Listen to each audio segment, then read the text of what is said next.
seguindo esse nosso trabalho para homenagear algumas autoridades no Brasil, autoridades políticas, empresários, personalidades, pioneiros, hoje nós vamos bater um papo com o deputado federal Ronaldo Nogueira. Tudo bem, deputado? Pastor Paulo Fayad, jornalista, uma alegria recebê-lo, conversar contigo sobre temas importantíssimos para o nosso país. Eu quero já começar, agradeço até a referência, o senhor também é pastor, né, assembleiano, mandar um abraço já para os nossos bispos, né, só quer mandar um abraço para o seu pastor lá da igreja? Sim, a todos os nossos irmãos na fé, eu sou terceira geração de crentes da Assembleia de Deus, meus avós eram, meus pais eram. Eu e minha família, meus filhos, minha esposa. Sou casado com a irmã Rejane, que eu conheci na Assembleia de Deus, quando casei com 20 anos e ela tinha 18 anos, Que 38 privilégio. anos de casado. Então, tem 3 filhos, 2 netinhos. Somos uma família muito feliz aí, uma alegria. Nossa, que privilégio. Eu passei 40 anos no deserto só, viu? Mas nascer num lar cristão é um privilégio muito grande que os seus netos, que os meus filhos que nasceram no lar cristão também, eles possam desfrutar disso e um dia falar como o senhor está falando. Eu gostaria de mandar um abraço para o bispo Rodovalho, para o bispo JB, né, que são nossos mentores também. Sim. Deputado, eu queria que o senhor falasse um pouquinho da sua trajetória política. Né? O senhor hoje está como deputado federal, o senhor já foi ministro, inclusive eu trato o deputado Ronaldo Nogueira de ministro, viu? Eu não falo deputado, não. O senhor já foi ministro do Trabalho, conhece como ninguém os bastidores da política e do Congresso Nacional. Gostaria que o senhor falasse um pouquinho para nós. Eu fui 4 mandatos de vereador na cidade de Carazinho. Eu nasci na cidade de Chapada e meus pais mudaram para Carazinho quando eu tinha 1 ano e meio de idade. Então toda a minha vida foi em Carazinho, ali eu fui vereador por 4 mandatos, fui presidente da Câmara Municipal, fui secretário de Obras e Serviços Urbanos e fui secretário de Habitação e Assistência Social, ocasião em que nós desenvolvemos o Plano Participativo de Habitação, onde beneficiou mais de 600 famílias com a casa própria. Depois, a nível do Estado, eu fui presidente da Fundação Gaúcha do Trabalho, deputado federal a nível nacional, estamos na 3ª legislatura, e também ocupei a função de ministro de Estado do Trabalho 2016 e 2017 por 2 anos. Como é que é dirigir uma pasta tão complexa como o Ministério do Trabalho? Uma nação, ela depende de 3 fatores importantíssimos, né? Que é a segurança nacional, robustez das Forças Armadas, definição de competência das suas polícias internas, depende da segurança jurídica, a fidelidade dos contratos, segurança monetária, a moeda forte, mas tudo isso advém de um fator importantíssimo que é a estabilidade política. 2016, quando assumimos o Ministério do Trabalho, foi num contexto pós uma crise política, depois de um processo de impeachment da presidente, e o Brasil vinha 2 anos seguidos de PIB negativo, eram mais de 40 milhões de pessoas da informalidade, 60 milhões de pessoas sem atividade econômica, mais de 17 milhões de desempregados. Então o Brasil vinha num contexto de uma profunda crise econômica. O desemprego em alta, de cada 100 ações trabalhistas no mundo, litígios trabalhistas, 85 era no Brasil. Dos empregos formais existentes na época, 80% eram garantidos por micro e pequena empresa, o microempresário que pagava aluguel, o filho dele estuda em escola pública, mas ele estava desestimulado a contratar por conta da potencialização dos litígios trabalhistas, porque a legislação trabalhista era da década de 40, há 75 anos atrás, então você precisava pacificar as relações do trabalho, atualizando a legislação trabalhista. O ex-presidente Fernando Henrique Cardoso tinha tentado trabalhar na legislação trabalhista, o primeiro governo do presidente Lula também, inclusive instituiu um grupo de trabalho, encaminhou uma proposta de emenda constitucional que não avançou, porque era muito difícil você aproximar o empregador do trabalhador. Logo nós iniciamos um processo de diálogo, trazendo para a mesa as centrais sindicais, confederações, federações, sindicatos e também as entidades que representavam os empregadores, porque ambos precisavam sentar na mesa redonda e construir um texto de consenso.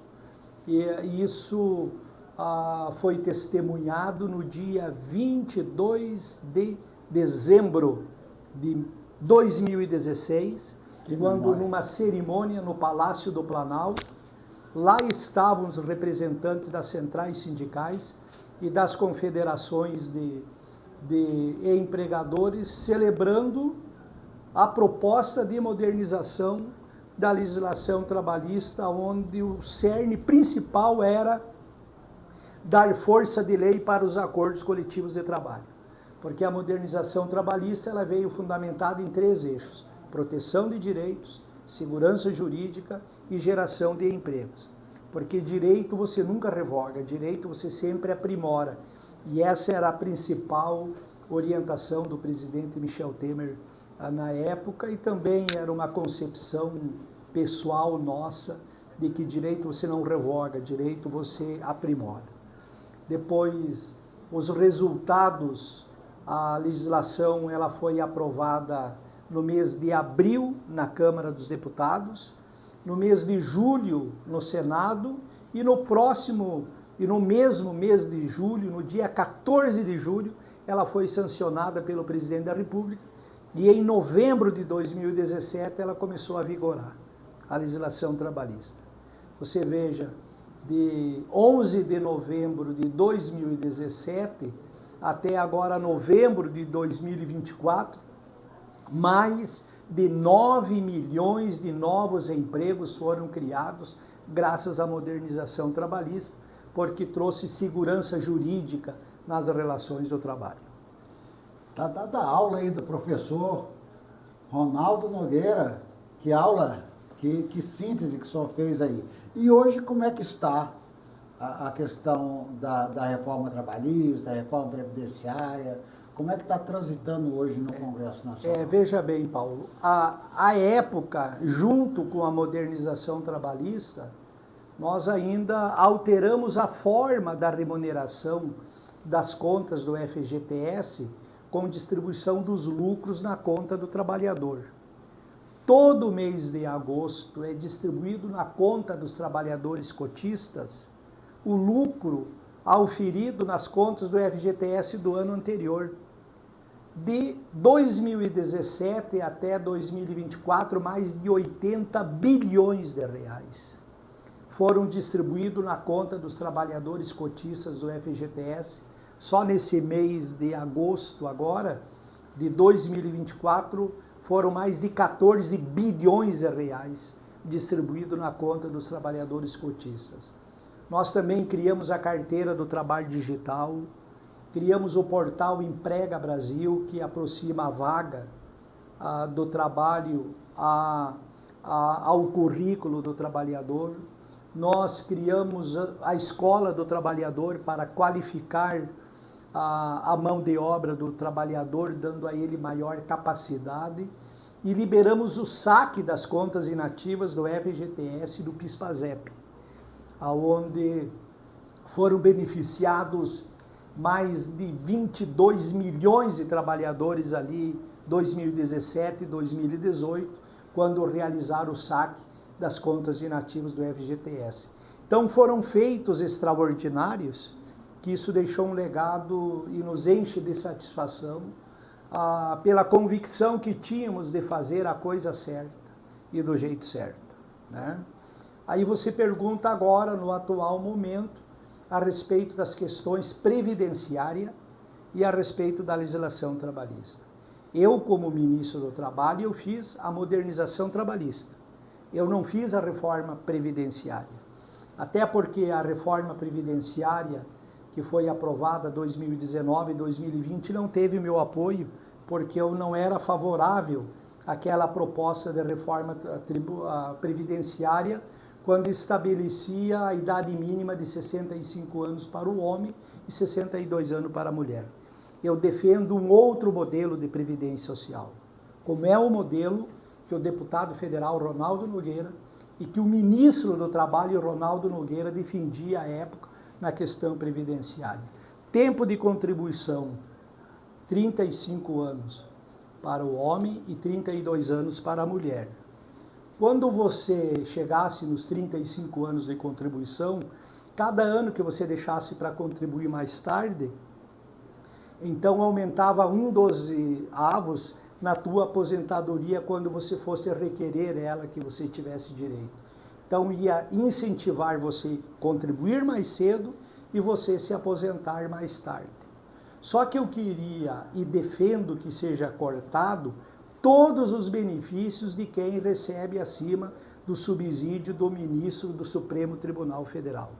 Não dá para você, porque a Previdência Social, ela tem que ter equidade e tem que ter sustentabilidade.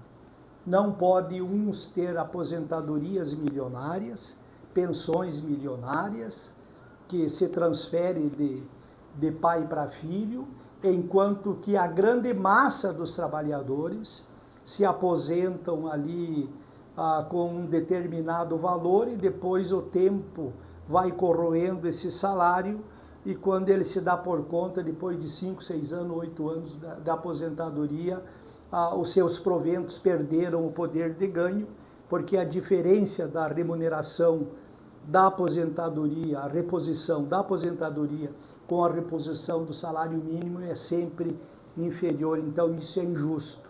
Então, equidade e sustentabilidade. Sustentabilidade é todos contribuindo conforme a capacidade de contribuição. E equidade, a aposentadoria ou a pensão, ela não pode privilegiar alguns em detrimento de outros. Então é esse o modelo que eu defendo numa aposentadoria única, pública, estatal. Deputado, o senhor tem que dar, eu vou convocar meus amigos jornalistas para só falar isso para mais redes, para que isso venha voltar à tona, porque do jeito que está impossível. Mas eu queria fazer uma pergunta para o senhor, porque a gente colocou aqui nas redes sociais, que a gente veio entrevistar o senhor, o ministro do Trabalho, e chegou uma pergunta meio contundente, que eu não sei se já chegou aqui no Congresso Nacional, mas pelo menos nas redes sociais já está circulando, que é que o meu primo Haddad, ele é meu primo lá da Síria, ele lançou um programa para esse de corte de gastos para tirar a isenção do imposto de renda de quem tem doenças graves, como câncer, AIDS, esclerose múltipla. Esses aposentados, ou essas pessoas, têm direito à isenção do imposto de renda. Ele lançou um programa agora, um corte de gasto, para tirar essa isenção. Já chegou aqui no Congresso? Não chegou ainda. O que acontece? Primeiro você tem que diferenciar o que é direito adquirido e o que é privilégio adquirido. Voltando na questão das aposentadorias, todo rendimento do dinheiro público advindo da Previdência Social, que esteja acima do subsídio do ministro do Supremo Tribunal Federal, é privilégio adquirido. Por isso que eu acho que há legalidade para cortar esses benefícios de quem recebe acima. Então isso já daria uma boa de uma economia, né? Porque o atual modelo de previdência no Brasil, ela só favorece os fundos de pensão privado, principalmente, porque desestimula o trabalhador do regime geral da Previdência Social de contribuir para a Previdência Social, por isso que está levando a quebradeira aí da Previdência Social. E aí querem culpar lá a pessoa, os aposentados que recebem 2 salários mínimos. Isso não são problema, são inclusive meios de distribuição de renda para fazer a economia irrigar, porque o aposentado, onde ele gasta o salário dele? Ele gasta no ambiente onde ele vive, é lá no mercadinho da vila, é no posto de gasolina próximo da sua casa, é na loja, no restaurante próximo da sua casa.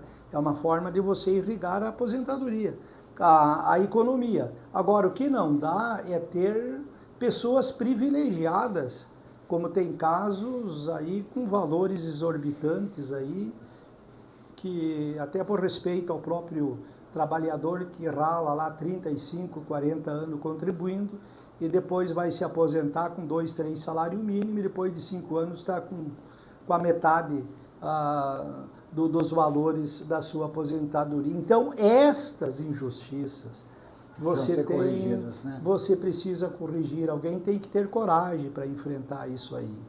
Porque no Brasil nós vemos a mesma situação da época da Revolução Francesa.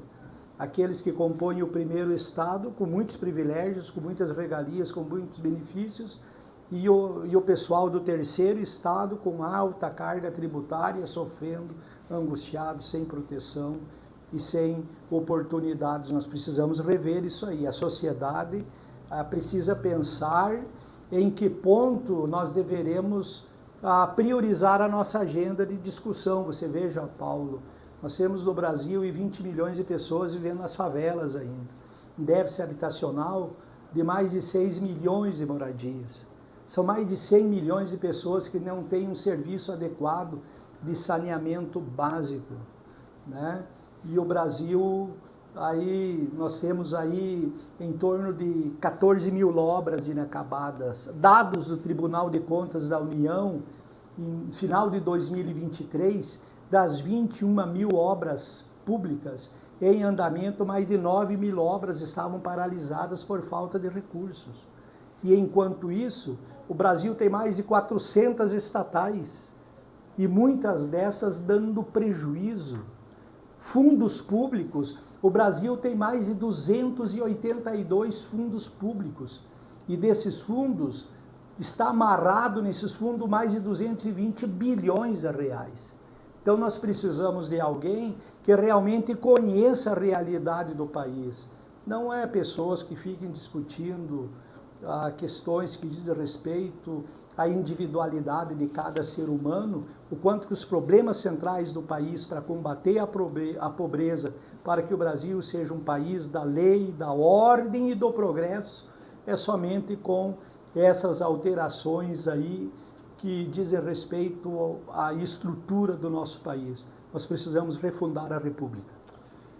Está falando aqui comigo, do meu lado, eu estou tendo o privilégio de estar aqui pertinho do pastor, do ministro, do catedrático, do professor Ronaldo Nogueira. Muito obrigado por o senhor ter aberto esse espaço na agenda. Nós vamos fazer uma pequena homenagem, uma grande homenagem ao senhor. O senhor deixou no seu gabinete lá vários prefeitos, vereadores esperando para nos conceder essa entrevista.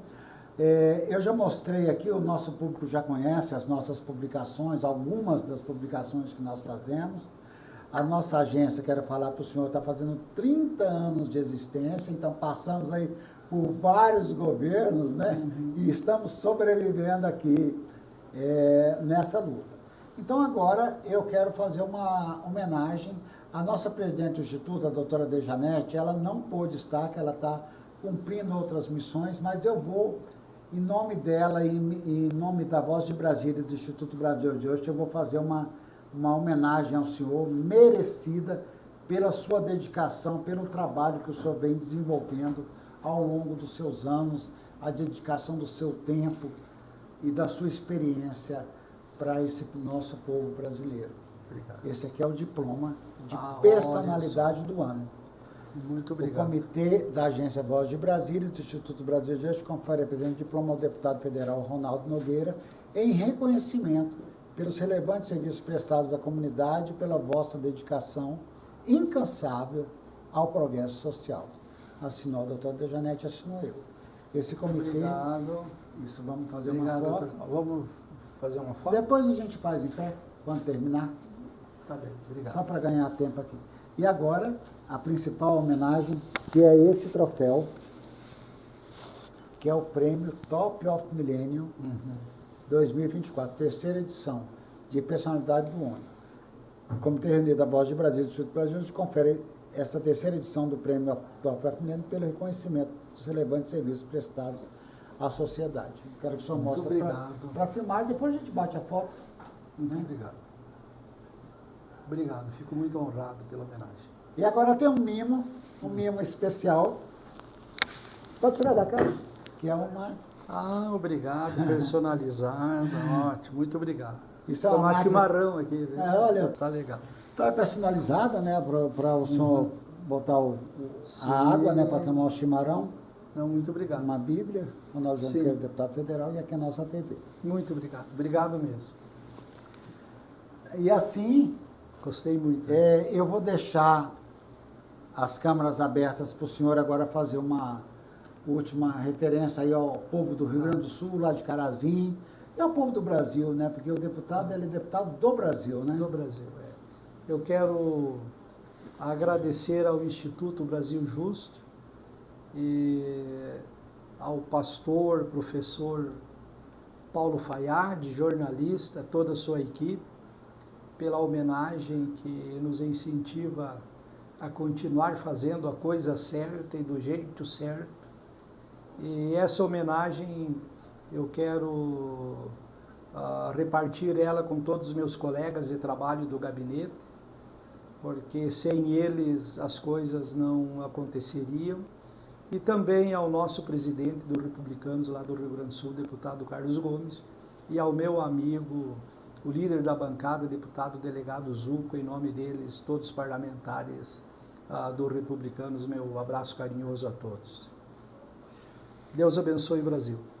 Com essas palavras aí agradeço aos elogios e mandar um abraço também para o nosso presidente nacional, né, o Marcos Pereira, quem eu já tive a honra de entrevistar, o deputado Júlio César também, que é de Brasília, que eu entrevistei também. Sim. Grandes baluartes do republicano. E assim, nós vamos ficando por aqui. Agora pedindo ao público para curtir, compartilhar, comentar, isso aí. E nós vamos ficando por aqui. Até a próxima. Fiquem todos com Deus.